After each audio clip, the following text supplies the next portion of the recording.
Hello from Hyderabad. నా పేరు Hemanand. So ఈవేళ మేము హైదరాబాద్ నుండి అలంపూర్ జోగులాంబ అమ్మవారి దర్శనం చేసుకోవడానికి బయలుదేరాం. అయితే హైదరాబాద్ నుంచి అలంపూర్ ఎలా చేరుకోవాలి, అక్కడ విశిష్టత ఏంటి, ఇది అన్నీ తెలుసుకుందాం రండి.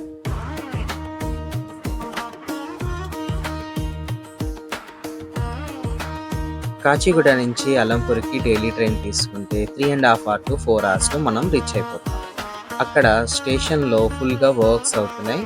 సో ఫర్దర్గా చాలా మంచిగా డెవలప్ చేయబోతున్నారని అర్థమైంది. అలా ముందుకి నడుచుకుంటూ వస్తే ఈ ఆర్చ్ కనిపిస్తుంది. ఆ ఆర్చ్ కిందన ఆటో ఎక్కితే డైరెక్ట్గా గుడి దగ్గరికి తీసుకెళ్ళిపోతారు.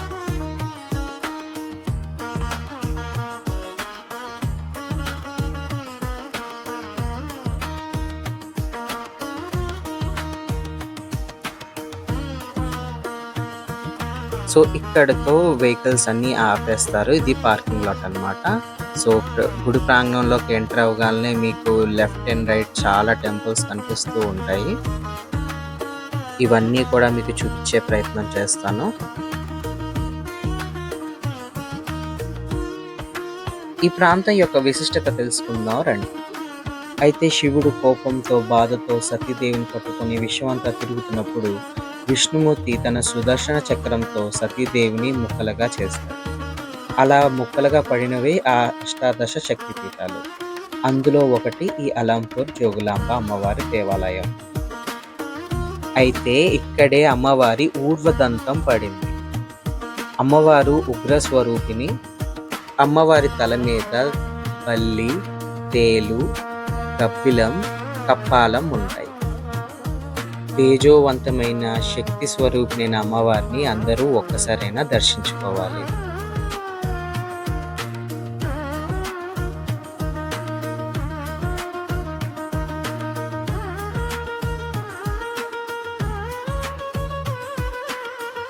లోపల కెమెరాస్ అలౌ లేదు కాబట్టి అమ్మవారి ఫోటో వేస్తున్నాను.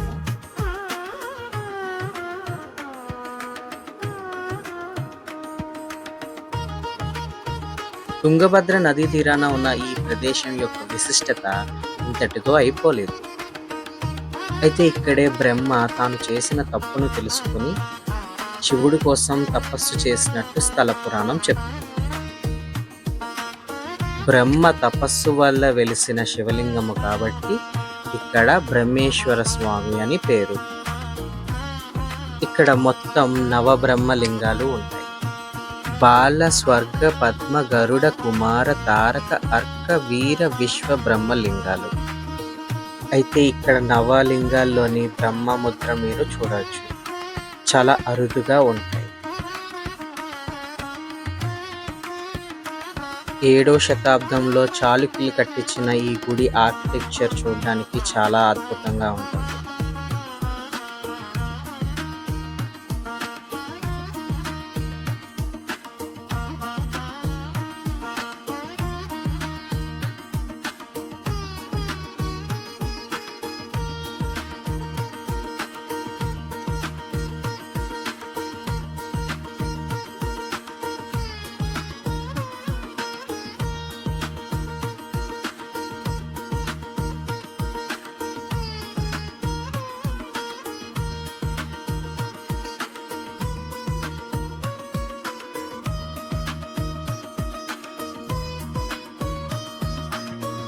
అలా నడుస్తూ చూస్తూ ఉంటే మనం కూడా ఆ కాలానికి వెళ్ళిపోతాం. అంత అద్భుతంగా ఉంటాయి.